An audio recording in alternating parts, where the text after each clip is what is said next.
এই ভারত থেকে আমরা ডরাই? ওই পিচ্ছি তো কয়ে ডরাই না আপনারা। এই রেডি আছো তো তোমরা ইনশাআল্লাহ? না করে মারবো কিন্তু। ভারতের মোকাবেলা করার জন্য প্রস্তুত আছেন তো ইনশাআল্লাহ? আমরা পৃথিবীর কোন পরাশক্তিকে ভয় পাই না। মুসলমান আল্লাহ ছাড়া কাউকে ভয় পায় না। ভারতকে ভয় পাওয়ার প্রশ্নই আসে না। ভারত যদি আমাদের দিকে হাত পায়, হাত ভেঙে টুকরা টুকরা করে দেবে। আরে বাপ, শুনেন, এই মডেল মসজিদকে আওয়ামী লীগ তাদের বাপের টাকা দিয়ে বানাইছে। 41 মানে 2041 পর্যন্ত তারা ক্ষমতায় থাকবে। আপনারা চিন্তা করেন, গত 8-10 বছর ডোন্ট কেয়ার, কাউরেই ঘোষণা দিয়েছিল ভীষণ 41। হ্যাঁ, আল্লাহ বলেন 41 না, 24 খেলা শেষ। দেখেন, আগের দিন তারা চিন্তাও করেনি। আগের দিন কি, ওই দিনে তো চিন্তা করেনি মিয়া। মানুষ যখন গণভবন গেছে, আমরা তো সবার আগে যারা গেছে তাদের ভিতরে আমরাও ছিলাম। কারণ আমরা একদম সাংগঠনিক ভাবে একদম 18 জুলাই থেকে প্রত্যেক দিন মাঠে ছিলাম। আলহামদুলিল্লাহ, প্রত্যেক দিন ছিলাম। সুতরাং এই দেশের স্বাধীনতায় আলেমদের অবদান আছে না নাই? দেশপন্থী ইসলামপন্থী মুসলমানদের অবদান আছে না নাই? সুতরাং 24 জুলাই আগস্টে এটা কারো একক অবদান না, এখানে আলেমদের অবদান আছে, মুসলমানদের অবদান সবচেয়ে বেশি। সুতরাং এই দেশে ইসলামের বিরুদ্ধে ষড়যন্ত্র করলে আর কেউ থাকতে পারবেন না, দাদার বাড়ি দিল্লি যেতে বাধ্য হবেন। যাত্রাবাড়ি জামিয়া মাহমুদিয়া যাত্রাবাড়ির সুনাম জন্য প্রধান মুফতি, বিশিষ্ট লেখক ও গবেষক, আন্তর্জাতিক খ্যাতি সম্পন্ন মুফাসসির কোরআন, বাতিলের আতঙ্ক দল মত নির্বিশেষে অত্র বাংলাদেশের হযরত উলামায়ে কেরামের চোখের মণি, আলেম কুলের শিরোমণি হযরত মাওলানা মুফতি রেজাউল করিম আবরার সাহেব বয়ান পেশ করবেন। হযরত মাওলানা মুফতি রেজাউল করিম আবরার সাহেব। আসসালামু আলাইকুম ওয়া রাহমাতুল্লাহি ওয়া বারাকাতুহু। আলহামদুলিল্লাহ, আলহামদুলিল্লাহি রাব্বিল আলামিন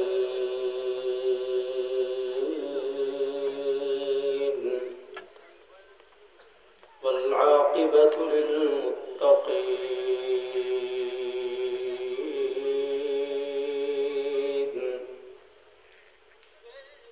والصلاة والسلام على أشرف الأنبياء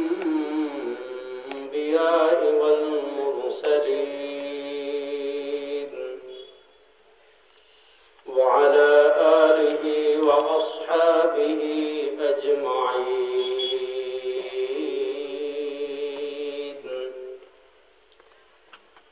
أما بعد، فأعوذ بالله من الشيطان الرجيم.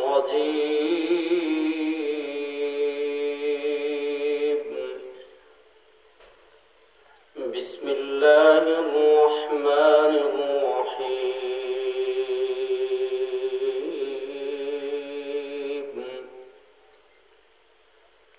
قل إن كنتم تحبون الله فاتبعوني يحببكم الله. بارك الله لنا ولكم في القرآن العظيم، ونفعنا وإياكم بالآيات والذكر الحكيم. وقال رسول الله صلى الله عليه وسلم: تركت فيكم أمرين لن تضلوا ما تمسكتم بهما، كتاب الله وسنة رسوله، أو كما قال عليه الصلاة والسلام. আল্লাহ রাব্বুল ইজ্জত ওয়াল জালালের লাখো কোটি শুকরিয়া আদায় করছি। পশ্চিম লাউতলী মহিউদ্দিন হাজীবাড়ি জামে মসজিদ ও এলাকাবাসীর উদ্যোগে আজকের এই দ্বিতীয় বার্ষিক ওয়াজ মাহফিলে আল্লাহ তাআলা আমাদেরকে দুনিয়ার সকল কাজ থেকে ফারিগ করে আল্লাহ তাআলা আমাদেরকে এখানে আসার বসার,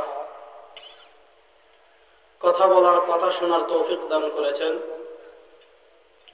আমরা সবাই একবার অন্তরের অন্তঃস্থল থেকে আল্লাহ রাব্বুল ইজ্জত ওয়াল জালালের দরবারে কালেমাতুশ শুকর আদায় করি, আলহামদুলিল্লাহ। একটু জোরে পড়েন না সবাই, আলহামদুলিল্লাহ। আমি শারীরিকভাবে একটু অসুস্থ, পূর্ব নির্ধারিত ওয়াদা না থাকলে আসতাম না। যেহেতু বছরে এক মাহফিল, বক্তা না আসলে মাহফিল কর্তৃপক্ষ এবং এলাকাবাসী অনেক কষ্ট পায়, এই জন্য আসছি। খুব লম্বা চড়া কথা বলবো না, সংক্ষিপ্ত কয়েকটা কথা আপনাদের সামনে পেশ করার চেষ্টা করব। আল্লাহ তাআলা আমাকে যেন ইখলাসের সাথে বিশুদ্ধ কথা বলার তৌফিক দান করেন। ওয়া মা তাওফীকি ইল্লা বিল্লাহ, আলাইহি তাওয়াক্কালতু ওয়া ইলাইহি উনীব। আমি যে আয়াতে কারিমা তিলাওয়াত করেছি, সে আয়াতে কারিমায় আল্লাহ তাআলা বলেন, কুল, নবী আপনি বলুন।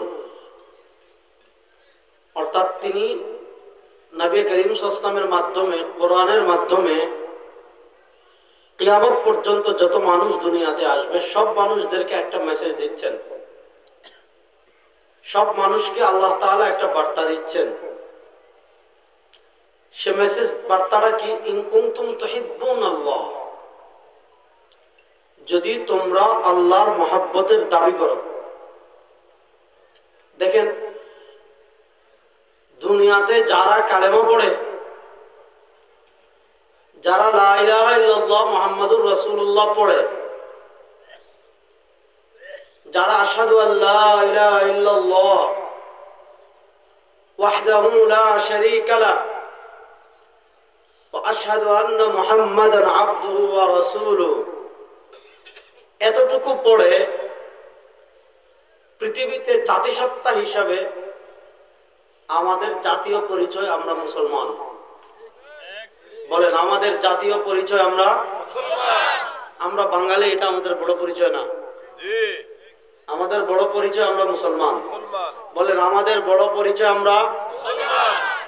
আমাদের কাছে বাঙালিদের চেয়ে বাংলাদেশি, এই বাংলাদেশি এটা দেশি পরিচয়, এটা লিতাআরাফ, একটু পরিচয়ের জন্য, যাতে মানুষ, আল্লাহ তাআলা বলেছেন ওয়াজআলনাকুম শুউবান ওয়া কাবাইলা লিতাআরাফ, আল্লাহ তাআলা তোমাদেরকে বিভিন্ন দেশ, গোত্র, জেলা, উপজেলায়, এগুলোতে আল্লাহ তাআলা তোমাদেরকে বিভক্ত করেছেন লিতাআরাফু, যাতে তোমরা একে অপরের সাথে পরিচিত হতে পারো সহজে। কিন্তু কে বাংলাদেশি, কে পাকিস্তানি, কে ইন্ডিয়ান, কে জাপান, কে জার্মান, কে আমেরিকা, কে রাশিয়া, কে আফগানিস্তান, কে সৌদি আরব, কে দুবাই, কে কাতার, কে কুয়েত, কে বাহরাইন, কে ওমান, আল্লাহর কাছে এটার বড় পরিচয় না। আল্লাহর কাছে সবচেয়ে বড় পরিচয় হলো ইন্না আকরামাকুম ইনদাল্লাহি আতকাকুম, যার অন্তরে তাকওয়া যত বেশি, যার অন্তরে আল্লাহর ভয় যত বেশি, আল্লাহ রাব্বুল ইজ্জত ওয়াল জালালের কাছে তার মর্তবা তত বেশি, তার মর্যাদা তত বেশি। এজন্যই নাস্তিকরা আমাদেরকে শিখাতে যায় যে আমাদের বাঙালি পরিচয় বড়। আমরা বলি না, আমরা বাঙালি পরিচয় ছাড়তে পারি, বাংলাদেশি পরিচয় ছাড়তে পারি, দুনিয়ার সব পরিচয় আমরা পায়ের তলায় পিষ্ট করতে পারি, কিন্তু মুসলমান পরিচয় আমরা এক মুহূর্তের জন্য ছাড়তে পারি না। ইসলাম পরিচয় আমরা এক মুহূর্তের জন্য ছাড়তে পারি না। দেখেন, তারা আপনাদেরকে শিখাবে সবার চেয়ে বড় মানবতা। যখন পূজা আসবে, যখন, এখন তো আর নাই, 5 মাস ধরে তো আর নাই, চলে গেছে, যখন আপনার কথিত আব্বার মৃত্যুবার্ষিকী বা জন্মবার্ষিকী আসতো, আব্বা তো বুঝছেন, নাম বলে আপনার তাই শুনেন, হিন্দুদের পূজা আসলে, খ্রিস্টানদের ক্রিসমাস ডে আসলে, আমাদের মুসলমানদের ভিতরে গত 15 বছর এদের একদল দালাল ছিল ভারতের, তারা উতলে উঠতো এবং বলতো সবার ঊর্ধ্বে মানবতা। যেহেতু তারাও মানুষ, মানুষের চেয়ে বড় কোনো পরিচয় নাই, যেহেতু তারাও মানুষ, আমরাও মানুষ, চলেন পূজায় গিয়ে নাচানাচি করি। যেহেতু তারাও মানুষ আমরাও মানুষ, চলেন পূজার মূর্তির নামে তৈরি করা খাবার খাই। শুনেন, আমাদের কাছে আমাদের কথাবার্তা সুস্পষ্ট। যাদের কাছে কোরআনের ইলম নাই, যাদের কাছে হাদিসের ইলম নাই, যাদের কাছে সরওয়ারে দু আলমের আদর্শ নাই, তাদের থেকে মুসলমানদের মানবতা শিখতে হবে না। কথা একদম ক্লিয়ার। দেখেন, আপনি চিন্তা করেন, বাংলাদেশে যদি কখনো কোনো মন্দির আক্রমণ করা হয়, যদিও হয় নাই, কখনো হবেও না।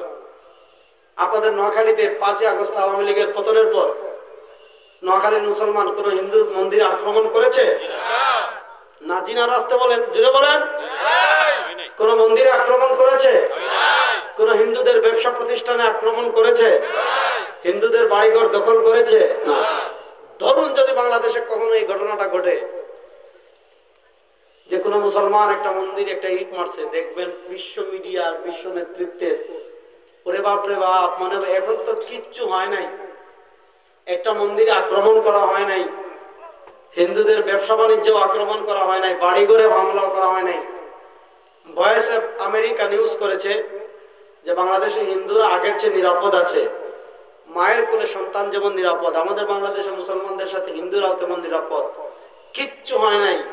তারপরেও যে পরিমাণ প্রপাগান্ডা আপনারা দেখতে পাচ্ছেন, আমাদের প্রতিবেশী যারা গরুর গোবর খায় আর মুদ খায়, তারা যেই পরিমাণ অপপ্রচার করছে, এখন যদি বাস্তবে এই ধরনের 2-1টা ঘটনা ঘটতো তাহলে শোনেন, অথচ আপনি এই পাশ থেকে দৃষ্টি ফিরিয়ে ওই দেশে নেন, ওখানে দেখবেন বাবরি মসজিদ ভেঙে দিয়েছে, ওখানে দেখবেন মুসলমানদের অসংখ্য অগণিত মসজিদ ভেঙে দিয়েছে, মুসলমানদের মাদ্রাসা ভেঙে দিয়েছে, সাম্প্রদায়িক দাঙ্গা তৈরি করে অসংখ্য অগণিত মুসলমানদেরকে হত্যা করে।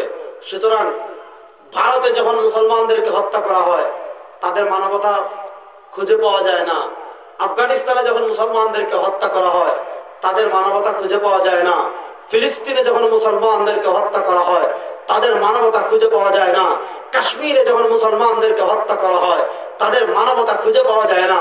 মায়ানমারে যখন মুসলমানদেরকে হত্যা করা হয়, তাদের আপনার মায়া কান্না, তাদের মানবতা খুঁজে পাওয়া যায় না। ইরাকে যখন মুসলমানদেরকে হত্যা করা হয়, তাদের মানবতা খুঁজে পাওয়া যায় না।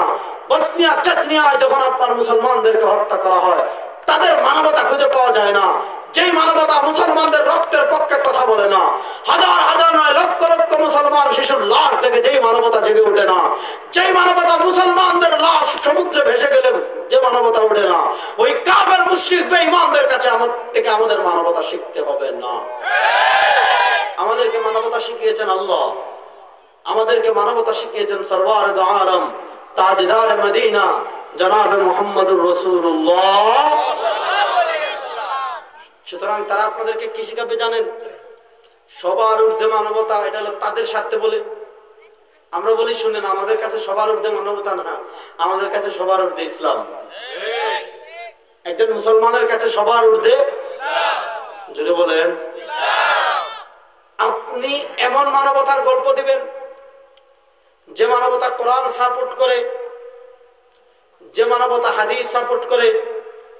আপনি ওই মানবতার গল্প যদি আমাদেরকে দেন, যেই মানবতা কোরআন সাপোর্ট করে, যেই মানবতা হাদিস সাপোর্ট করে, ওই মানবতার গল্প আমাদেরকে দিবেন, আমরা মাথায় তুলে রাখবো। আর আপনি আমেরিকা থেকে মানবতার গল্প আমদানি করবেন, ভারতের নরেন্দ্র মোদী থেকে মানবতার গল্প আমদানি করবেন, চীন থেকে মানবতার গল্প আমদানি করবেন, ইউরোপ থেকে মানবতার গল্প আমদানি করবেন, রাশিয়া থেকে মানবতার গল্প আমদানি করবেন। যে মানবতা কোরআন সাপোর্ট করে না, যে মানবতা হাদিস সাপোর্ট করে না, যে মানবতা কোরআন এবং হাদিস সাপোর্ট করে না, ওই মানবতার পক্ষে সারা দুনিয়ার বেঈমান মুশরিক থাকতে পারে, কিন্তু ওই মানবতার পক্ষে কোনো মুসলমান কখনো থাকতে পারে না। এই শতাব্দীতে আমাদের সবচেয়ে বড় সংকটের জায়গা কোনটা? আত্মপরিচয়। আজকে মুসলিম জাতি তার আত্মপরিচয় ভুলে গিয়েছে। আজকে মুসলিম জাতি তো সিংহ, আজকে সিংহের জাতি সিংহের ইতিহাস বলে বিড়াল হয়ে আছে। মুসলিম জাতি তো বাঘ, আজকে বাঘের জাতি তাদের বাঘের ইতিহাস ভুলে গিয়ে আজকে তারা বান্দর হয়ে আছে। সুতরাং এই শতাব্দীতে আমাদের আত্মোপলব্ধির জায়গা, এই শতাব্দী আমাদের নিজের পরিচয় জানতে হবে, আপন পরিচয় বলিয়ান হতে হবে, আপন আলোয় উদ্ভাসিত হতে হবে, কোরআনের আলোকে নিজের জীবন সাজাতে হবে, হাদিসের আলোকে নিজের জীবন সাজাতে হবে, শরিয়ার আলোকে নিজের জীবন সাজাতে হবে। পৃথিবীর সকল কুফফার তাগুত বেঈমান মুশরিক শক্তির বিরুদ্ধে দাঁড়িয়ে আল্লাহর কোরআনকে ঘর থেকে নিয়ে রাষ্ট্রের সর্বোচ্চ পর্যায়ে বিজয় করার জন্য মুসলমান এই শতাব্দীতে প্রস্তুতি নিতে হবে। আল্লাহর কোরআন এই শতাব্দীতে আমরা বিজয় করার জন্য প্রস্তুত আছি তো সবাই ইনশাআল্লাহ? এই শতাব্দীর সবচেয়ে বড় সংকটের জায়গাটা আমি আপনাদেরকে চিহ্নিত করি, তাহলে বুঝবেন। এই সংকট বোঝার আগে বুখারী শরীফের একটা হাদিস পড়ি। বুখারী শরীফের একটা হাদিস পড়লে বাকি আলোচনা আপনারা বুঝতে পারবেন। নবী করিম সাল্লাল্লাহু আলাইহি ওয়াসাল্লাম বলেন, আমার উম্মতেরা শুনো,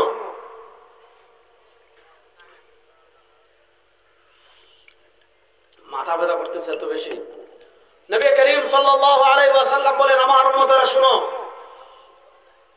লা তাত্তাবিউন্না সুনানা মান কানা ক্বাবলাকুম লা তাত্তাবিউন্না সানানা মান কানা ক্বাবলাকুম শিবরান বিশিবরিন ওয়া যিরাআন বিযিরা' হাত্তা লাউ সালাকু ফি জুহরি যাব্বিন লাসালাকতুমু ক্বালু আহুমুল ইয়াহুদ ওয়ান নাসারা ক্বালা ফামান। নবী করিম সাল্লাল্লাহু আলাইহি ওয়াসাল্লাম বলেন, আমার উম্মতেরা শোনো,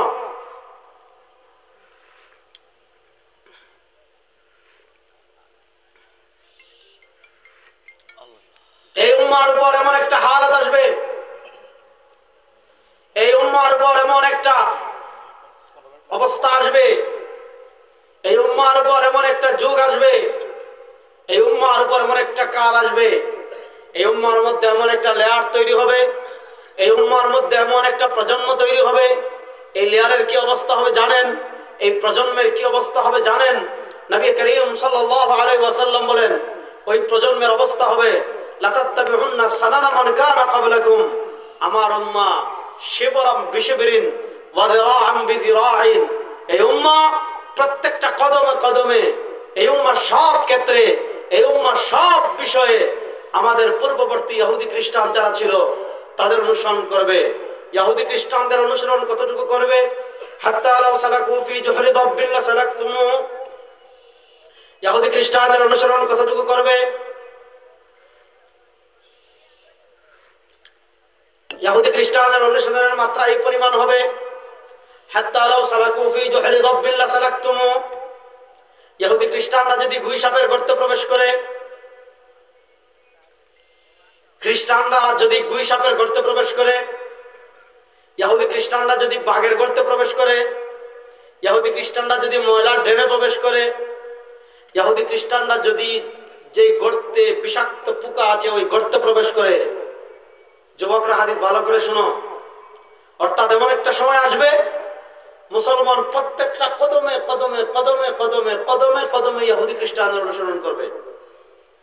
মুসলমান ইহুদি খ্রিস্টানদের এত বেশি অনুসরণ করবে, ইহুদি খ্রিস্টানদের অনুসরণের মাত্রাটা এত বেশি হবে, ইহুদি খ্রিস্টানদের অনুসরণের মাত্রাটা এত পরিমাণ হবে, হাত্তা লাউ সালাকু ফি জুহরি যাব্বিন লাসালাকতুমু, ইহুদি খ্রিস্টান যদি সাপের গর্তে প্রবেশ করে, মুসলমানও সাপের গর্তে প্রবেশ করবে। ইহুদি খ্রিস্টান যদি গুই সাপের গর্তে প্রবেশ করে, মুসলমান গুই সাপের গর্তে প্রবেশ করবে। ইহুদি খ্রিস্টান যদি বাঘের গর্তে প্রবেশ করে, মুসলমান বাঘের গর্তে প্রবেশ করবে। অর্থাৎ মুসলমানের কিবলা তখন মদিনাওয়ালা থাকবেন না, মুসলমানের কিবলা তখন কামলিওয়ালা থাকবেন না, মুসলমানের কিবলা তখন সরওয়ারে দু আলম।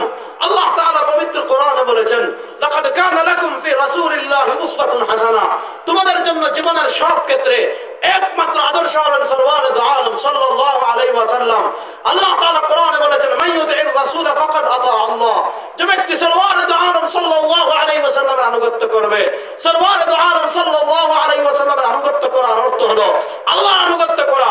অর্থাৎ জীবনের সব ক্ষেত্রে আপনি আনুগত্য করবেন সরওয়ারে দু আলম, ফখরে মওজুদাত, তাজদার মদিনা জনাবে মুহাম্মদুর রাসূলুল্লাহ সাল্লাল্লাহু আলাইহি ওয়াসাল্লামের। কিন্তু এই উম্মাহ এমন একটা হালতে পৌঁছাবে, এই উম্মাহ এমন একটা অবস্থায় পৌঁছাবে, এই উম্মাহ এমন একটা সময়ে পৌঁছাবে, মুসলমান সরওয়ারে দু আলমের আদর্শকে ফলো করবে না, মুসলমান সরওয়ারে দু আলমের সুন্নাহকে ফলো করবে না, বরং জীবনের সব ক্ষেত্রে প্রত্যেকটা কদমে কদমে মুসলমান অনুসরণ করবে ইহুদি খ্রিস্টানের। মুসলমান প্রত্যেকটা কাজে, এই কথাটা বোঝার আগে আরেকটা জিনিস বুঝলে পরের কথাটা ব্যাখ্যা বোঝা আরো সহজ হবে। পৃথিবীর অন্যান্য ধর্ম আর আমাদের ধর্মের পার্থক্য কোথায়? এটা যুবকদের বোঝার দরকার আছে না নাই?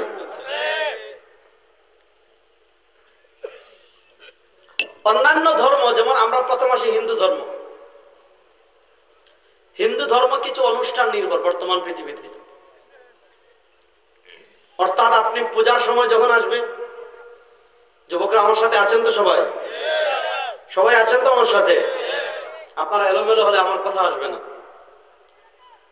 হিন্দু ধর্ম যেটা আছে, হিন্দু ধর্ম কিভাবে আছে?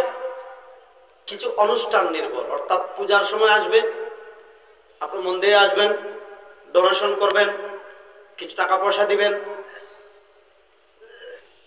পূজা করবেন, মূর্তির নামে খাবার তৈরি করা হবে, এটা খাবেন, নাচ গান 2-3 দিন করবেন, তারপর ট্রাকের পিছনে নেচে নেচে নেচে নেচে মূর্তি নিয়ে নদীতে ফেলে চলে আসবেন। বাস, এই যে আপনি ট্রাকের পিছনে নেচে নেচে নেচে নেচে নেচে নেচে গিয়ে মূর্তিটা নদীতে ফেলে আসলেন, এখন অবস্থা কি জানেন? এর বাইরে সে হাঁটবে কেমনে? তার ধর্ম এটা নিয়ে মাথা ঘামায় না। সে যেভাবে ভালো মনে করে হাঁটুক। সে ঘুমাবে কেমনে? তার ধর্ম এটার ব্যাপারে মাথা ঘামায় না। সে যেভাবে মন চায় এইভাবে ঘুমাবে। সে খাবে কি? তার ধর্ম এটা মাথা ঘামায় না। সে যার ভালো মনে করে যা খাবে। সে ব্যবসা করবে কেমনে? তার ধর্ম এটা মাথা ঘামায় না। সে যেভাবে মন চায় এভাবে ব্যবসা করবে। সে রাজনীতি করবে কেমনে? তার ধর্ম এটা নিয়ে মাথা ঘামায় না। সে যেভাবে ভালো মনে করে এভাবে করবে।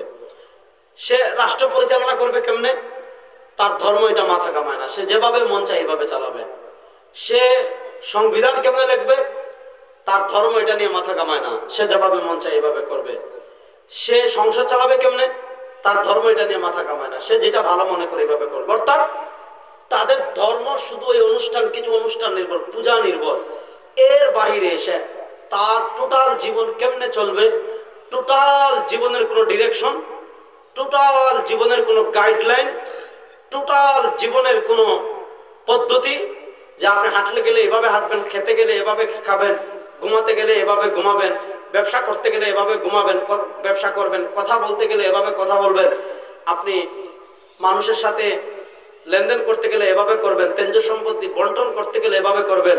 তাদের ধর্ম এটা নিয়ে মাথা ঘামায় না। অর্থাৎ তাদের ধর্ম শুধু পূজা নির্ভর। ঠিক খ্রিস্ট ধর্মে এইভাবে। খ্রিস্টান ধর্ম শুধুমাত্র পৃথিবীতে আছে ক্রিসমাস ডে কেন্দ্রিক। অর্থাৎ যখন ডিসেম্বরের 25 তারিখ আসে, ডিসেম্বরের 25 তারিখ আসলে তারা খুব বড় করে, তারা খুব গোটা করে ক্রিসমাস ডে পালন করে। ক্রিসমাস ডেটা পালন করবে। এর বাহিরে তাদের ধর্ম আর মাথা ঘামায় না। তো তাদের ধর্ম আর আমাদের ইসলাম ধর্মের একটা মৌলিক পার্থক্যের জায়গা বুঝেন। তাদের ধর্ম আর আমাদের ইসলাম ধর্মের একটা মৌলিক পার্থক্যের জায়গা বুঝেন। ইসলাম একটি পরিপূর্ণ জীবন বিধান। বলেন, ইসলাম একটি পরিপূর্ণ বিধান। মুখে বলেন, ইসলাম একটি পরিপূর্ণ জীবন বিধান। সবাই বলেন, ইসলাম একটি পরিপূর্ণ জীবন বিধান। আমরা হাঁটবো কেমনে ইসলাম আমাদেরকে শিখিয়েছে। হাঁটার ক্ষেত্রে আপনি ইসলামকে ফলো করতে হবে। আপনি খাবেন কেমনে ইসলাম আপনাকে শিখিয়েছে। খাওয়ার ক্ষেত্রে আপনি ইসলামকে ফলো করতে হবে। আপনি ঘুমাবেন কেমনে ইসলাম আপনাকে শিখিয়েছে। ঘুমানোর ক্ষেত্রে আপনি ইসলামকে ফলো করতে হবে। আপনি ব্যবসা করবেন কেমনে ইসলাম আপনাকে শিখিয়েছে। ব্যবসার ক্ষেত্রে ইসলামকে আপনি ফলো করতে হবে। আপনি তেজ সম্পত্তি বন্টন করবেন কেমনে ইসলাম আপনাকে শিখিয়েছে। তেজ সম্পত্তি বন্টনের ক্ষেত্রে আপনি ইসলামকে ফলো করতে হবে। ইসলামে হাঁটা কেমনে চলবেন এটাও আছে। ইসলামে কেমনে খাবেন এটাও আছে। ইসলামে কেমনে ঘুমাবেন এটাও আছে। ইসলামে কেমনে ব্যবসা করবেন এটাও আছে। ইসলামে কেমনে পরিবার চালাবেন এটাও আছে। ইসলামে কেমনে পাড়া প্রতিবেশীর সাথে আলোচনা করবেন এটাও আছে। ইসলামে কেমনে রাজনীতি করবেন এটা নাই। ইসলামে কেমনে রাষ্ট্র পরিচালনা করবেন এটা নাই।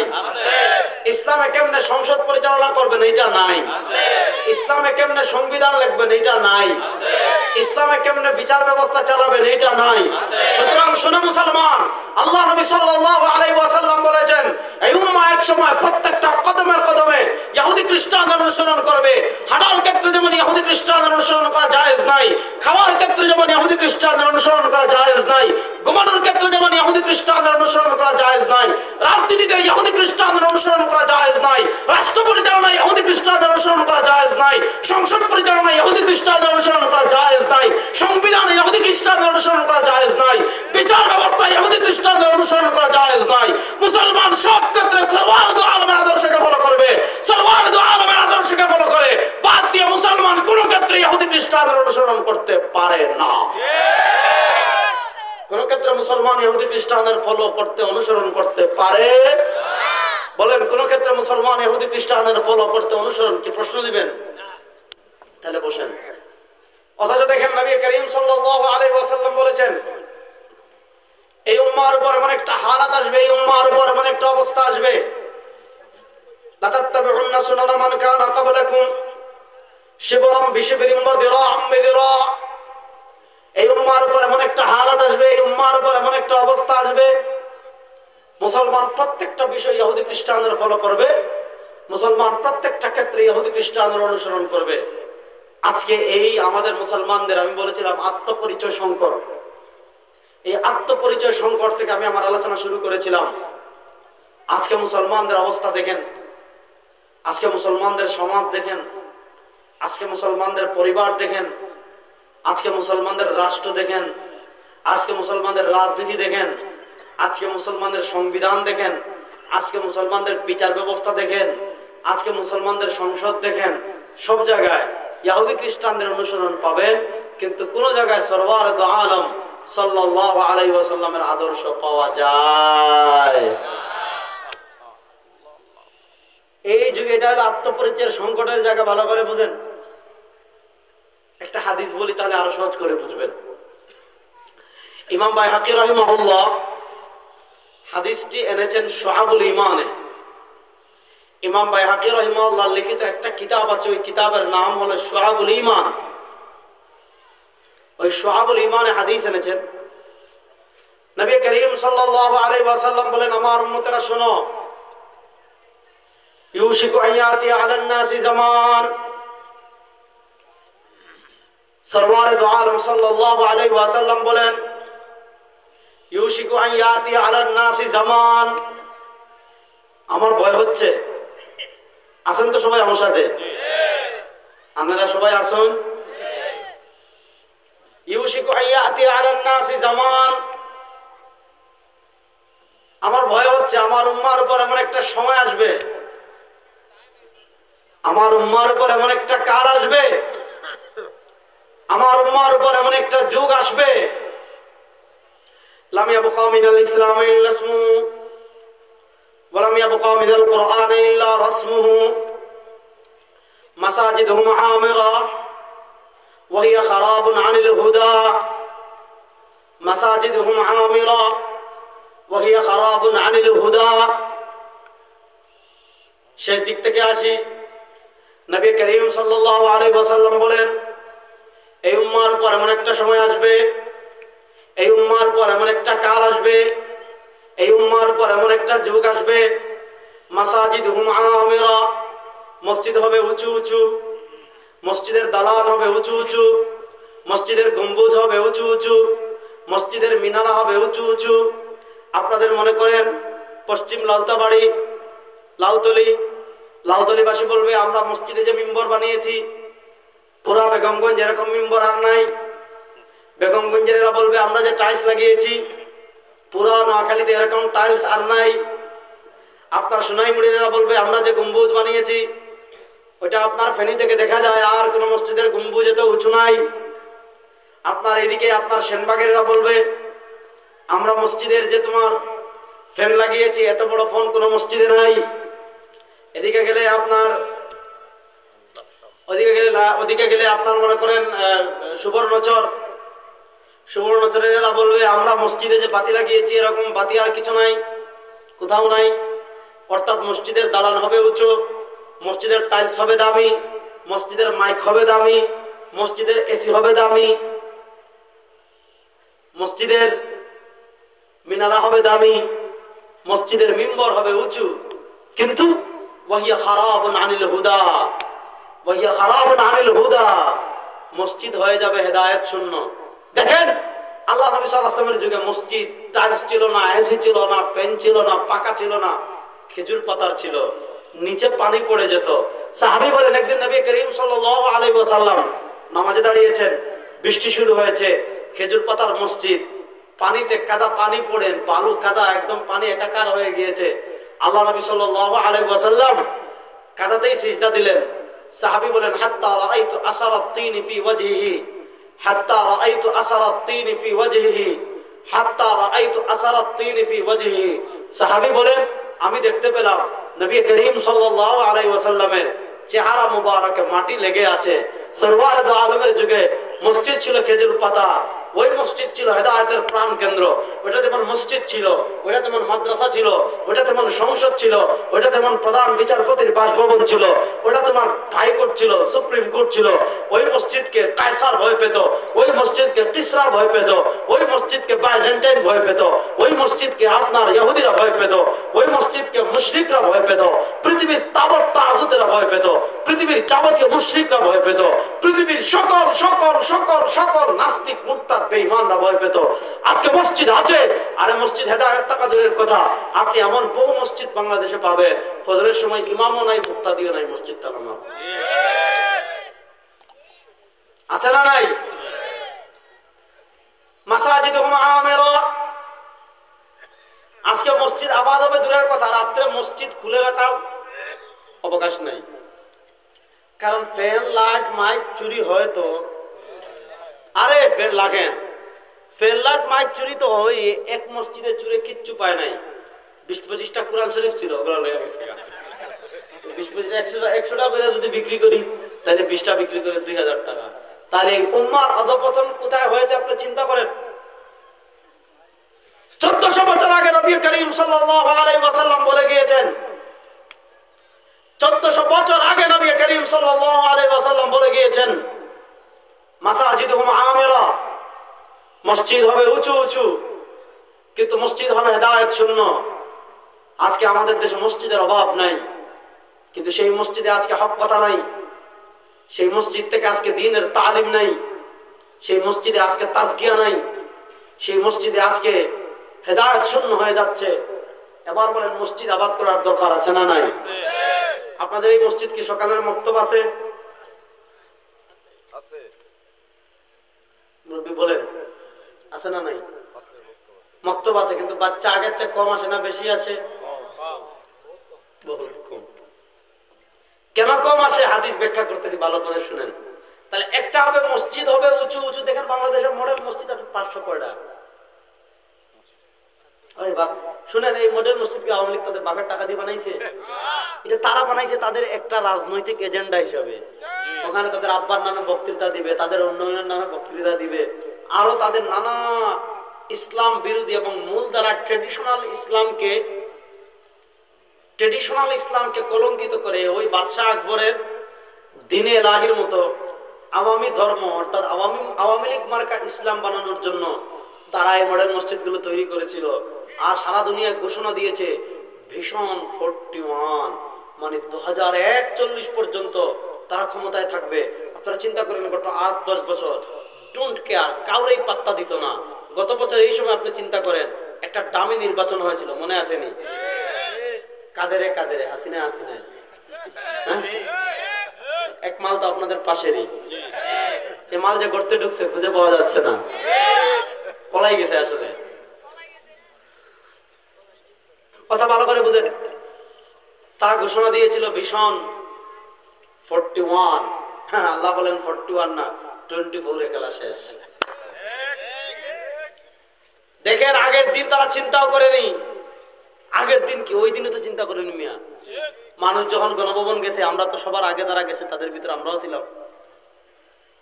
কারণ আমরা একদম সাংগঠনিক ভাবে একদম 18 জুলাই থেকে প্রত্যেক দিন মাঠে ছিলাম। আলহামদুলিল্লাহ, প্রত্যেক দিন ছিলাম। সুতরাং এই দেশের স্বাধীনতায় আলেমদের অবদান আছে না নাই? দেশপন্থী ইসলামপন্থী মুসলমানদের অবদান আছে না নাই? সুতরাং 24 জুলাই আগস্টে এটা কারো একক অবদান না, এখানে আলেমদের অবদান আছে, মুসলমানদের অবদান সবচেয়ে বেশি। সুতরাং এই দেশে ইসলামের বিরুদ্ধে ষড়যন্ত্র করলে আর কেউ থাকতে পারবেন না, দাদার বাড়ি দিল্লি যেতে বাধ্য হবেন। তাকবীর, আল্লাহু আকবার। দিন ইসলাম, দিন ইসলাম জিন্দাবাদ, জিন্দাবাদ, জিন্দাবাদ। নারায়ে তাকবীর।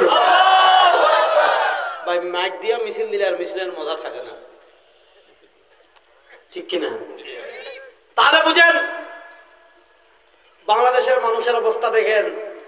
আমাদের সম্মানিত আপা, হ্যাঁ সম্মানিত কি আপা, কিন্তু দুপুরে ভাত খাবার প্রস্তুতি নিয়েছিলেন।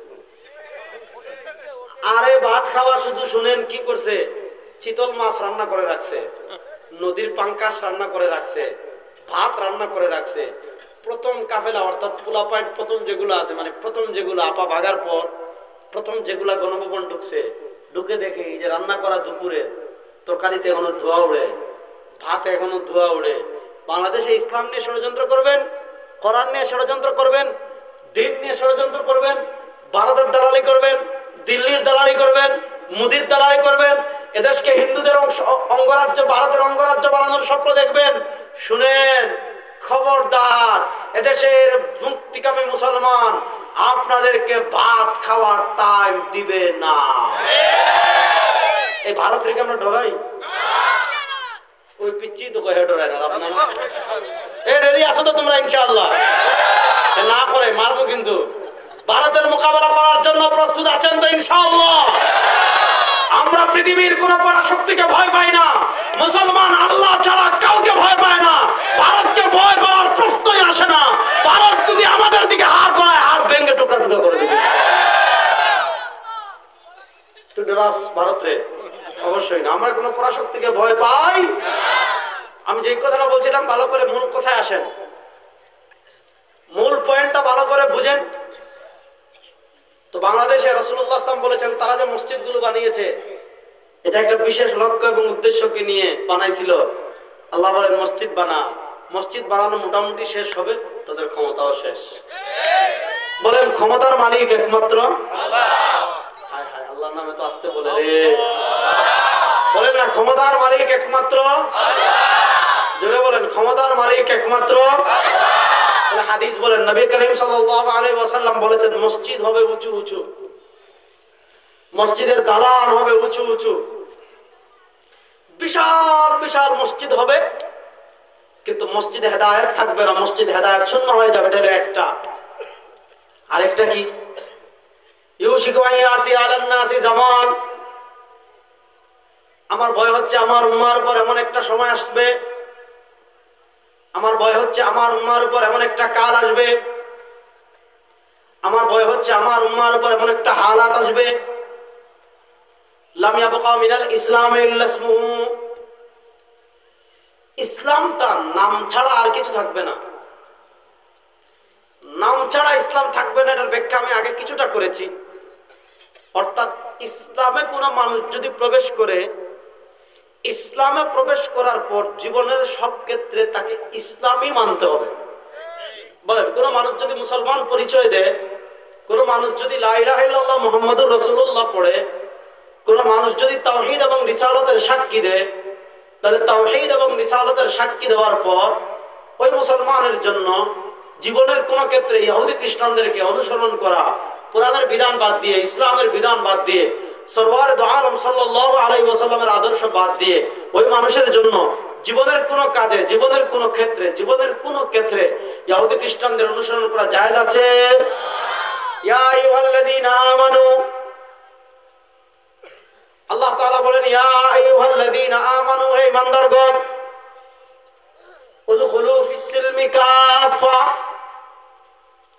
তোমরা ইসলামে গ্রহণ করো পরিপূর্ণভাবে। ইয়া আইয়ুহাল্লাযীনা আমানু উদখুলু ফিস-সিলমি কাফা, হে ইমানদারগণ তোমরা ইসলামে প্রবেশ করো পরিপূর্ণভাবে। ওয়ালা তাত্তাবিউ খুতুওয়াতিশ শাইতান, ওয়ালা তাত্তাবিউ খুতুওয়াতিশ শাইতান, জীবনের কোন ক্ষেত্রে ইহুদি খ্রিস্টান শয়তানের অনুসরণ করো না। ইন্নাহু লাকুম আদুউম মুবিন, শয়তান তোমাদের সবচেয়ে বড় দুশমন, শয়তান তোমাদের সবচেয়ে বড় শত্রু। তো আল্লাহ তাআলা বলেন ইসলাম গ্রহণ করার পর ইহুদি আর আমাদের ভিতর পার্থক্য কি? ইহুদিরা যেটা তাদের মতের পক্ষে আসতো ওটার ক্ষেত্রে ধর্ম মানত, মতের বিপক্ষে গেলে ধর্ম মানত না। নিজের যুক্তির পক্ষে আসলে ধর্ম মানত, নিজের মতের বিপক্ষে গেলে, যুক্তির বিপক্ষে গেলে ধর্ম মানত না। নিজের গোষ্ঠীর পক্ষে আসলে ধর্ম মানত, নিজের গোষ্ঠীর বিপক্ষে গেলে ধর্ম মানত না। নিজের নেতার পক্ষে আসলে ধর্ম মানত, নিজের নেতার বিপক্ষে গেলে ধর্ম মানত না। নিজের দলের পক্ষ আসলে ধর্ম মানত, নিজের দলের বিপক্ষে গেলে ধর্ম মানত না। নিজের নেত্রীর পক্ষে আসলে ধর্ম মানত, নিজের নেত্রীর বিপক্ষে গেলে ধর্ম মানত না। আল্লাহ তাআলা পবিত্র কোরআনে তাদেরকে স্পষ্ট ভাষায় বলেছেন আফাতুমিনুনা বিবাদিল কিতাব ওয়া তাকফুরুনা বিবাদিন, আফাতুমিনুনা বিবাদিল কিতাবে ওয়া তাকফুরুনা বিবাদ। তোমরা কি কিতাবের কিছু বিশ্বাস করো আর কিছু অস্বীকার করো? তাহলে কিছু মানা, কিছু না মানা, কিছু ক্ষেত্রে অনুসরণ করা, কিছু ক্ষেত্রে না করা, পক্ষে আসলে মানা, বিপক্ষে গেলে না মানা, দলের পক্ষে আসলে মানা, দলের বিপক্ষে গেলে না মানা, নেতার পক্ষে আসলে মানা, নেতার বিপক্ষে গেলে না মানা, নেত্রীর পক্ষে আসলে মানা, নেত্রীর বিপক্ষে গেলে না মানা। এটা মুসলমানদের পরিচয় না, এটা ইহুদিদের পরিচয়, এটা খ্রিস্টানদের পরিচয়। আল্লাহ তাআলা আমাদেরকে পবিত্র কোরআনে বলেছেন ইয়া আইয়ুহাল্লাযীনা আমানু দুখুলু ফিস সিলমি কাফা। তোমরা যারা ঈমানদার, তোমরা নেতার চেয়ে তোমাদের কাছে ইসলাম বড়, দলের চেয়ে তোমাদের কাছে ইসলাম বড়, নেত্রীর চেয়ে তোমাদের কাছে ইসলাম বড়, পদের চেয়ে তোমাদের কাছে ইসলাম বড়, গোষ্ঠীর চেয়ে তোমাদের কাছে ইসলাম বড়, সংবিধানের চেয়ে তোমাদের কাছে ইসলাম বড়, নেত্রীর চেয়ে তোমাদের কাছে ইসলাম বড়। সারা দুনিয়ার সব কিছু থেকে ইমানদারদের কাছে ইসলাম সবচেয়ে বড়। ইমানদারদের কাছে ইসলাম সবচেয়ে, যেহেতু ইসলাম সবচেয়ে বড়, এজন্য আল্লাহ তাআলা আমাদেরকে বলছেন ইয়া আইয়ুহাল্লাযীনা আমানু। আল্লাহ তাআলা আমাদেরকে বলছেন ইয়া আইয়ুহাল্লাযীনা আমানু, হে ঈমানদারগণ, উদখুলু ফিস সিলমি কাফা, ইসলামে তোমরা পরিপূর্ণভাবে প্রবেশ করো। ওয়ালা তাত্তাবিউ খুতুওয়াতিশ শাইতান, শয়তানকে জীবনের কোন ক্ষেত্রে অনুসরণ করো না।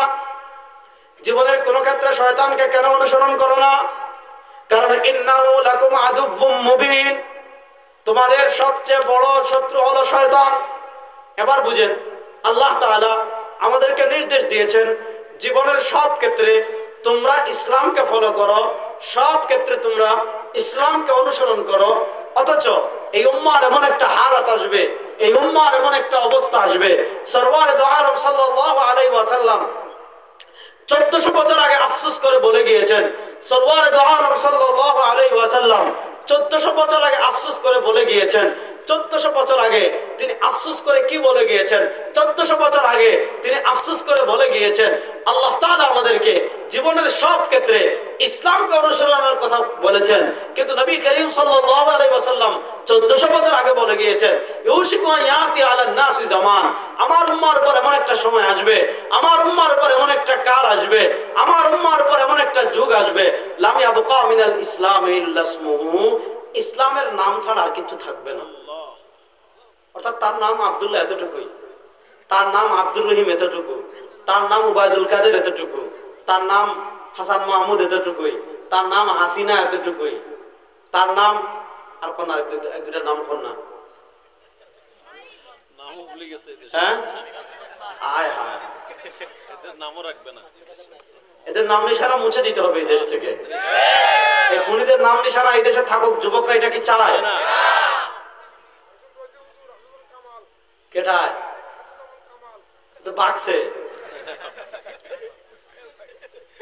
তো দেশে নাই তো, এগুলো মানুষ রূপী জানোয়ার ছাড়া কিচ্ছু না। তাহলে এবার বুঝেন, মানুষের হাদিসটা ভালো করে বুঝেন, মানুষের এমন একটা সমাজ হবে ইসলামটা শুধু নামে থাকবে, আর কোথাও ইসলাম থাকবে না। আল্লাহ বলেছেন উদখুলু ফিস সিলমি কাফা, পরিপূর্ণভাবে ইসলামে প্রবেশ করো। আর সময় এমন একটা আসবে, এমন একটা অবস্থা হবে নাম ছাড়া ইসলামের আর কিছু থাকবে না। আজকে আপনি দেখেন আমাদের দেশে আমরা বলি 92% মুসলমান, আমাদের দেশে আমরা বলি 92% মুসলমান। আমাদের কয়জনের ঘরে ইসলাম আছে? আমাদের কয়জনের শরীরে ইসলাম আছে? আমাদের কয়জনের ব্যবসা ইসলাম আছে? আমাদের কয়জনের পরিবারের সদস্যদের ভিতর ইসলাম আছে? আমাদের কয়জনের রাজনীতিতে ইসলাম আছে? আমাদের কয়জনের বিবাহ শাদীতে ইসলাম আছে? আমাদের কয়জনের সন্তানদের মাঝে ইসলাম আছে? আমাদের কয়জনের অর্থনীতিতে ইসলাম আছে? আমাদের সকলের রাষ্ট্রে কি ইসলাম আছে? আমাদের সংবিধানে কি ইসলাম আছে? আমাদের বিচার ব্যবস্থায় কি ইসলাম আছে? আমাদের সংসদে কি ইসলাম আছে? অথচ নবী করিম সাল্লাল্লাহু আলাইহি ওয়াসাল্লাম বলেছেন, এই উম্মার উপর সবচেয়ে কষ্টের যে হালাত হবে, এই উম্মার কাছে ইসলামের নাম ছাড়া আর কিছু থাকবে না। আজকে আমাদের কাছে ইসলাম নামটাই আছে, আমাদের শরীরে 3.5 বডিতে ইসলাম নাই। ওই যে আমি হাদিস বলেছিলাম, নবী করিম সাল্লাল্লাহু আলাইহি ওয়াসাল্লাম বলেছেন, আমার উম্মতরা শোনো, লা তাত্তাবিউন্না সুনানা সানানা মান কানা ক্বাবলাকুম শিবরাম বিশিবরিন ওয়া যিরাআম বিযিরা হাত্তা লাউ সালাকু ফি জুহরি যাব্বিন লাসালাকতুমু। এই উম্মাহ প্রত্যেকটা কদমে কদমে ইহুদি খ্রিস্টানকে ফলো করবে। আজকে মুসলমানদের শরীরে দেখেন, সরওয়ার দু আলমের ইসলামকে পাবেন না, ইহুদি খ্রিস্টানদের সংস্কৃতি পাবেন। মুসলমানদের চেহারায় দেখেন, সরওয়ার দু আলমকে পাবেন না, ইহুদি খ্রিস্টানকে পাবেন। মুসলমানদের বিবাহ শাদীতে দেখেন, সরওয়ার দু আলমের আদর্শকে পাবেন না, ইহুদি খ্রিস্টানের আদর্শ পাবেন। মুসলমানদের পরিবার দেখেন, সরওয়ার দু আলমের আদর্শ পাবেন না, ইহুদি খ্রিস্টানদের আদর্শ পাবেন। মুসলমানদের কমিউনিটি সেন্টারে দেখেন, সরওয়ার দু আলমের আদর্শ পাবেন না, ইহুদি খ্রিস্টানের অনুসরণ পাবেন। মুসলমানদের রাজনীতিতে দেখেন, সরওয়ার দু আলমের আদর্শ পাবেন না, ইহুদি খ্রিস্টানের আদর্শ পাবেন। মুসলমানদের ব্যবসায় দেখেন, সরওয়ার দু আলমের আদর্শ পাবেন না, ইহুদি খ্রিস্টানের আদর্শ পাবেন। মুসলমানদের অর্থনীতিতে দেখেন, সরওয়ার দু আলমের আদর্শ পাবেন না, ইহুদি খ্রিস্টানের আদর্শ পাবেন। মুসলমানদের সংবিধান দেখেন, সরওয়ার দু আলমের আদর্শ পাবেন না, ইহুদি খ্রিস্টানের আদর্শ পাবেন। মুসলমানদের সংসদ দেখেন, সংবিধান দেখেন, বিচার ব্যবস্থা দেখেন, কোথাও আজকে সরওয়ার দু আলমের আদর্শ নয়, সব জায়গায় আজকে ইহুদি খ্রিস্টানের আদর্শের জয় জয়কার। অথচ আল্লাহ বলেছেন ইসলামকে পরিপূর্ণ ফলো করো। এখন আপনি আজকে হিসাব মিলান, আজকে আপনি যখন এখান থেকে বের হবেন, আপনি যখন আজকে ওয়াজ শুনে যাবেন, ওয়াজ শুনে বাসায় গিয়ে আপনি রেজাউল করিম আবরার সাহেবের ওয়াজের সাথে চিন্তা করবেন, মিলাবেন। কি মিলাবেন? যে আল্লাহ বলেছেন ইসলামে পরিপূর্ণ প্রবেশ করতে আমার শরীরে ইসলাম আছে কিনা, আমার বাচ্চাদের মাঝে ইসলাম আছে কিনা, আমার পরিবারে ইসলাম আছে কিনা, আমার ব্যবসায় ইসলাম আছে কিনা, আমার রাজনীতিতে ইসলাম আছে কিনা, আমি যে কথা বলি ইসলাম আছে কিনা, আমি যে খাই ইসলাম আছে কিনা, আমি যে পড়ি ইসলাম আছে কিনা, এগুলো আমাদের অনুসরণ করার দরকার আছে না নাই?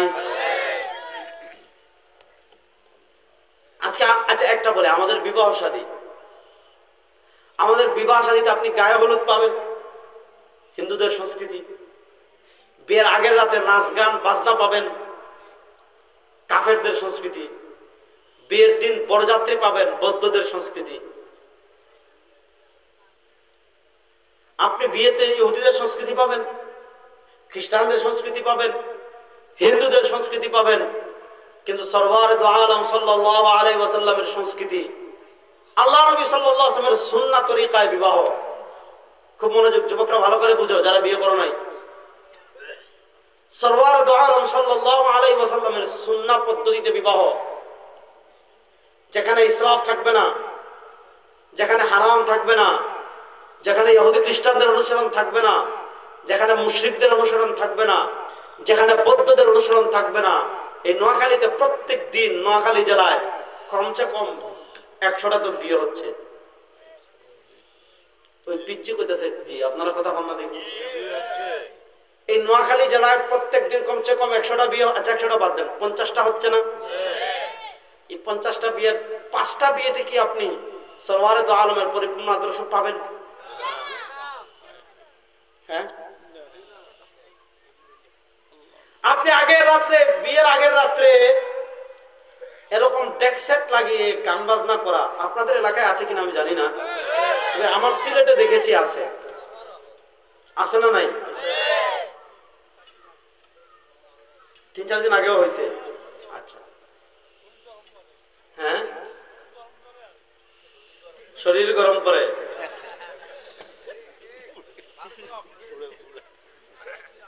আহা, তাহলে ওয়াজটা ভালো, এবার ওয়াজ বুঝা গেল, তাহলে ওয়াজ জায়গা মতো হচ্ছে।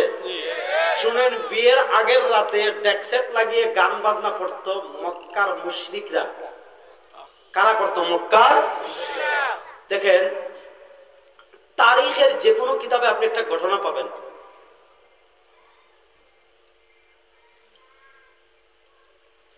ইতিহাসের যে কোনো কিতাবে আপনি ঘটনা পাবেন। কি ঘটনা জানেন?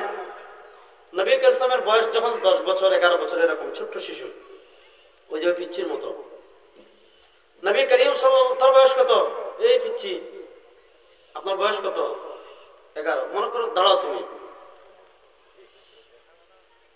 এত সময় লাগে দাঁড়াইতে, বসো। এই যে পিচ্ছির মতো নবী ইসলামের বয়স যখন 10-11, একদিন মক্কায় তিনি সন্ধ্যাবেলায় মক্কাতে ছাগল চড়াচ্ছিলেন। ছোট মানুষ, ভাইয়ের সাথে ছাগল নিয়ে গেছেন, দুধভাইয়ের সাথে। হঠাৎ ছাগলের পিছনে পিছনে ছুটছেন। আল্লাহ নবী ইসলাম যখন দিনে ছাগল চড়াতেন, আমার নবীর মাকাম আল্লাহর কাছে কত বেশি, আমার নবীর মর্যাদা কত বেশি। আরবে কি পরিমাণ তপ্ত রূপ থাকে আপনারা জানেন? আরবের রূপ কি পরিমাণ ভয়াবহ হয় আপনারা জানেন? টিকা যায় না, মাথার মগজ মনে হয় গরম হয়ে যায়।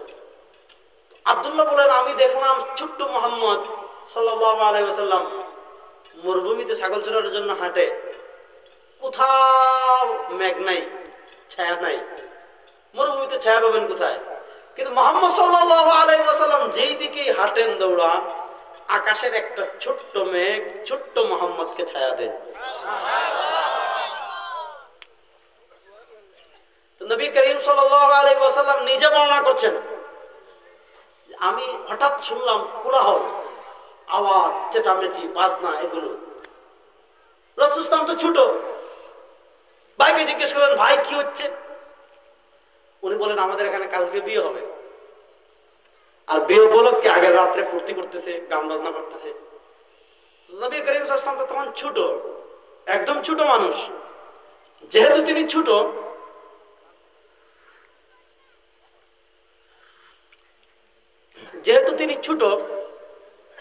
এজন্য রাসূলুল্লাহ সাল্লাল্লাহু আলাইহি ওয়াসাল্লাম বলেন, আমার ছোট্ট মনে এই কথাটা উদিত হলো, মানুষ কেমনে উৎসব করে একটু দেখে আসি। দেখেন, আল্লাহ নবী সাল্লাল্লাহু আলাইহি ওয়াসাল্লাম নবুয়ত লাভের আগেও নিষ্পাপ। বলেন, আল্লাহ নবী সাল্লাল্লাহু আলাইহি ওয়াসাল্লাম নবুয়ত মানে প্রাতিষ্ঠানিক নবুয়ত 40 বছর। আল্লাহ নবী সাল্লাল্লাহু আলাইহি ওয়াসাল্লাম প্রাতিষ্ঠানিক নবুয়ত লাভের আগেও নিষ্পাপ। বলেন, আগেও নিষ্পাপ, পরেও নিষ্পাপ, মাসুম। বলেন, মাসুম। আল্লাহ নবী নবুয়ত লাভের আগেও মাসুম, নবুয়ত লাভের পরেও মাসুম। মাসুম মানে বলেন নিষ্পাপ। সবাই বলেন নিষ্পাপ, নিষ্কলঙ্ক, পুত পবিত্র। তিনি নবুয়তের দায়িত্ব পালনে কোনো ভুল করেন না, তিনি নবুয়তের দায়িত্ব পালনে কোনো ত্রুটি বিচ্যুতি করেন না। মাসুমের 5টা অনুবাদ করলাম। তো নবী করিম সাল্লাল্লাহু আলাইহি ওয়াসাল্লাম বলেন, আমার ছোট্ট মনে এই কথাটা উদিত হয়েছে শুধু, যে একটু দেখে আসি কেমনে কি করে। আল্লাহ নবী সাল্লাল্লাহু আলাইহি ওয়াসাল্লাম বলেন, এই কথাটা আমার অন্তরে উদিত হওয়ার সাথে সাথে নবী করিম সাল্লাল্লাহু আলাইহি ওয়াসাল্লাম বলেন, এই কথাটা আমার অন্তরে উদিত হওয়ার সাথে সাথে আমার এমন ঘুম আসছে, হঠাৎ করে আমার এমন ঘুমে ধরেছে, আমার ভাইয়ের এমন ঘুমে ধরেছে যে আমি মরুভূমির বাড়িতে শুয়ে পড়ছি। সারা রাত আমি এখানে ঘুমাইছি, আমার পাশে ছাগল চড়ছে। পরের দিন ফজরের পরে যখন সূর্য উঠছে, সূর্যের গরম এসে যখন আমার গায়ে লাগছে, নবী করিম সাল্লাল্লাহু আলাইহি ওয়াসাল্লাম বলেন, তখন আমার ঘুম ভাঙছে। তাহলে বিয়ের আগের রাতে গান বাজনা করতো কারা? ইয়ামে জাহিলিয়াতের মুশরিকরা। আজকে আপনি সরওয়ারে দু আলমের আদর্শ লাভ করে আল্লাহ নবী সাল্লাল্লাহু আলাইহি ওয়াসাল্লাম আমাদেরকে বলেছেন, ইন্না আ'যামান নিকাহি বারাকা, ইন্না আ'যামান নিকাহি বারাকা আইসারুহু মাউনা, ইন্না আ'যামান নিকাহি বারাকা। আল্লাহ তাআলা সবচেয়ে বেশি ওই বিয়েতে বারাকা দেন, আল্লাহ তাআলা সবচেয়ে বেশি ওই বিয়েতে বারাকা দেন আইসারুহু মাউনা, যে বিয়েতে খরচ যত কম হয়, যে বিয়েতে ব্যয় যত কম হয়, আল্লাহ তাআলা ওই বিয়েতে বারাকা তত বেশি দেন। আজকে দেখেন আমাদের বিয়েতে আপনি গায়ে হলুদ পাবেন, হিন্দুদের সংস্কৃতি। আপনি এমনি হলুদ মাখতে চাচ্ছেন, আমাকে বলেন, এক ট্রাক হলুদ পাঠাই দেবো, মাকে নিচ্ছ। কিন্তু নারী পুরুষ একত্রিত হয়ে শরিয়ার পর্দার বিধান লঙ্ঘন করে বিয়ের আগের রাতে একজন আরেকজনের গায়ে হলুদ মাখানো, যে আপনার মাহরাম না, অর্থাৎ যার সাথে আপনার পর্দা করা ফরজ, তার সাথে আপনি মাখামাখি করে একজন আরেকজনের গায়ে, এই যে হলুদ মাখার সংস্কৃতি আমাদের দেশে আছে না নাই? এগুলো হলো হিন্দুদের সংস্কৃতি। আগে আমাদের দেশে হিন্দুদের মানে একদম ওই হিন্দুদের আমলে দেখা যেত এক গ্রাম থেকে আরেক গ্রাম যাচ্ছে স্ত্রী আনতে, রাস্তায় অনেক সময় ডাকাতি হতো। এখন যাতে ডাকাতে আক্রমণ করতে না পারে এজন্য যে বর স্ত্রী নিয়ে আসবে সাথে সাধারণত কিছু সামানা টামানা দেয়, সাথে 8-10 জন যুবক নিয়ে যেত যাতে পথে ডাকাতি মাকাতি না হয়। তো এই যে 8-10 জন নিয়ে যেত, প্রথমে নিয়ে যেত ডাকাতি যেন না হয় এজন্য। এটা আস্তে আস্তে আস্তে আস্তে আস্তে আস্তে আস্তে আস্তে বরযাত্রী। এখন ব্যয় হিসাব কয়জন নিয়ে আসবো? যে 200 জন না, ব্যয় আমার গোষ্ঠী আর একটু বড়, আরো 50 জন বাড়ান কমিটি সেন্টারে। একটা মুসলিম দাম্পত্য শুরু হচ্ছে অশ্লীলতা দিয়ে, একটা মুসলিম দাম্পত্য শুরু হচ্ছে হারাম দিয়ে, একটা মুসলিম দাম্পত্য শুরু হচ্ছে সরওয়ার দু আলম সাল্লাল্লাহু আলাইহি ওয়াসাল্লামের আদর্শ বাদ দিয়ে ইহুদি খ্রিস্টানদের আদর্শে। ওই দাম্পত্যে সুখ কি আসবে, শান্তি কি আসবে? আর ওই দাম্পত্য থেকে যে সন্তান জন্মগ্রহণ করবে সে যদি বড় হওয়ার পর আপনাকে আয়না করে না রাখে, আপনাকে বৃদ্ধাশ্রমে না রাখে, আপনার না পিটায়, আপনার খেদমত না করে, আপনি কেন তাকে বদ্ধ দিবেন? আপনি তো শুরুই করছেন হারাম দিয়ে।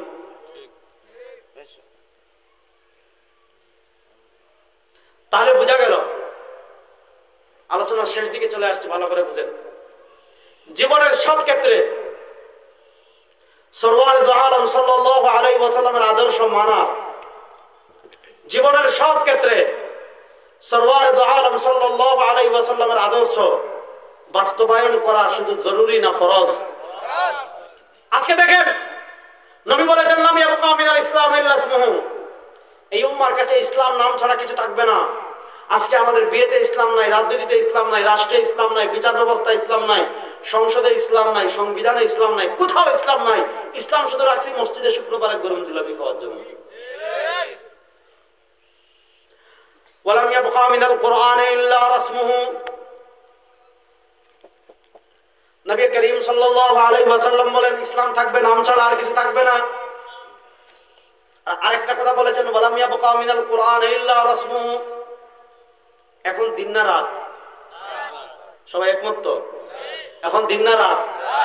দেখেন রাতের অন্ধকারে রাস্তায় সাপ থাকতে পারে, রাতের অন্ধকারে বিচ্ছু থাকতে পারে, রাতের অন্ধকারে পোকা থাকতে পারে, রাতের অন্ধকারে আপনি উষ্টা খেয়ে পড়ে যেতে পারেন, রাতের অন্ধকারে আপনি ব্রিজের সাথে ধাক্কা খেতে পারেন, রাতের অন্ধকারে আপনি গাছের সাথে ধাক্কা খেতে পারেন, রাতের অন্ধকারে আপনি পাশের খালে পড়ে যেতে পারেন, রাতের অন্ধকারে আপনি পুকুরে পড়ে যেতে পারেন।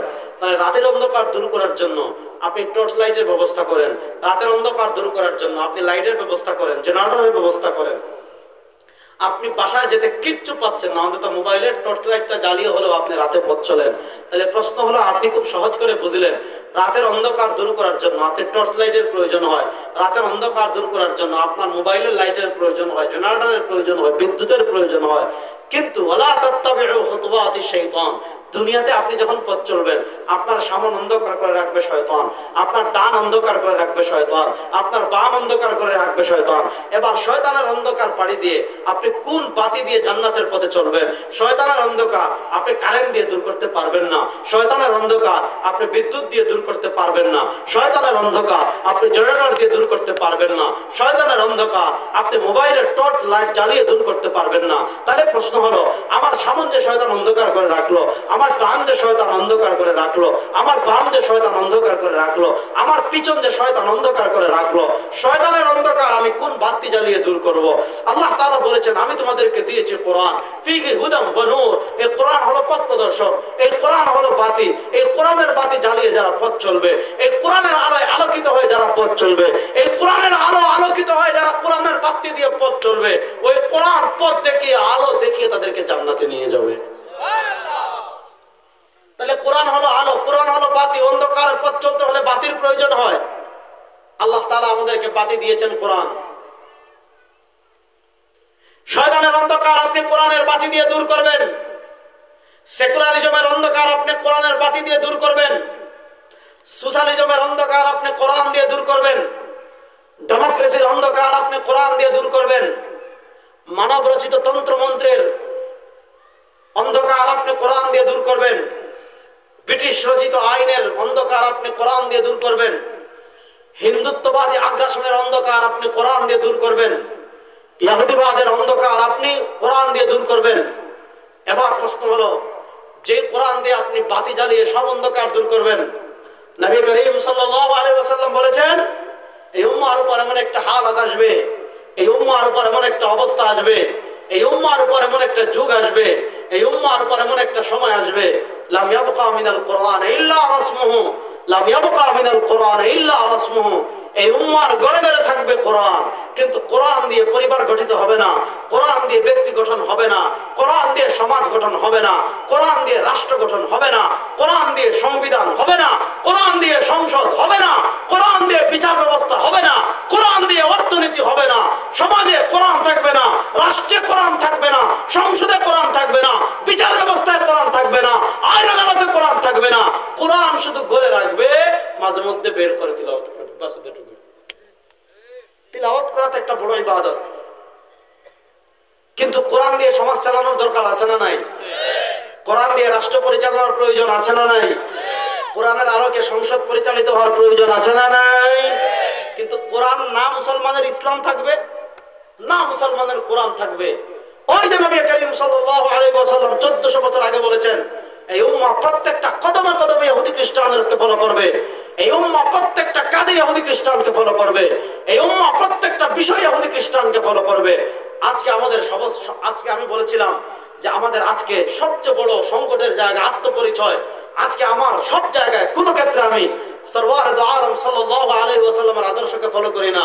আজকে আমি ইহুদিদেরকে ফলো করি, আজকে আমি খ্রিস্টানদেরকে ফলো করি, আজকে আমি হিন্দুদেরকে ফলো করি, আজকে আমি বৌদ্ধদেরকে ফলো করি, অমুক তমুক আমার সেলিব্রিটি হয়ে যায়, অথচ সরওয়ারে দু আলমের আদর্শ আমার জীবনে নাই। ও মুসলমান, পৃথিবীর প্রান্তে প্রান্তে প্রান্তে প্রান্তে পৃথিবীর পালাবদল শুরু হয়ে গিয়েছে।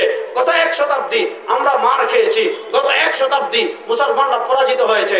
এই শতাব্দীতে মুসলমান আর মার খাবে না, এই শতাব্দী মুসলমানদের বিজয়ের শতাব্দী হবে ইনশাআল্লাহ।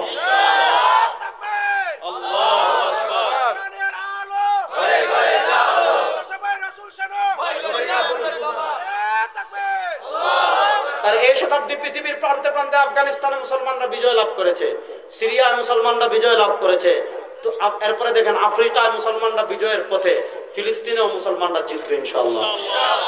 বাংলাদেশে আমরা ভারতীয় আধিপত্যবাদকে পরাজিত করেছি, সামনে চূড়ান্ত বিপ্লব হবে ইসলামকে বিজয় করার মেহনত ইনশাআল্লাহ। সুতরাং এই শতাব্দীতে আমাদের কাজ কি?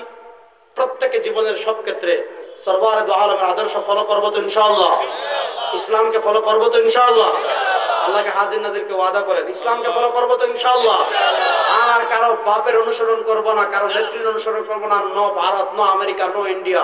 এখন থেকে সরওয়ারে দু আলমের আদর্শ হবে আমাদের সংবিধান ইনশাআল্লাহ। আল্লাহ তাআলা যে কথাগুলো বললাম আমাকে আপনাকে সবাইকে আমল করার তৌফিক দান করুক, জীবনের সব ক্ষেত্রে আমাদেরকে সরওয়ারে দু আলমকে ফলো করার তৌফিক দান করুক, আমিন। ইন আসাবতু ফামিনাল্লাহ ওয়া ইন আখতাতু ফামিন্নি ওয়া মিনাশ শাইতান। সুবহানাকাল্লাহুম্মা ওয়া বিহামদিকা আশহাদু আল্লা ইলাহা ইল্লা আনতা আস্তাগফিরুকা ওয়া আতুবু ইলাইক। আসসালামু আলাইকুম ওয়া রাহমাতুল্লাহ।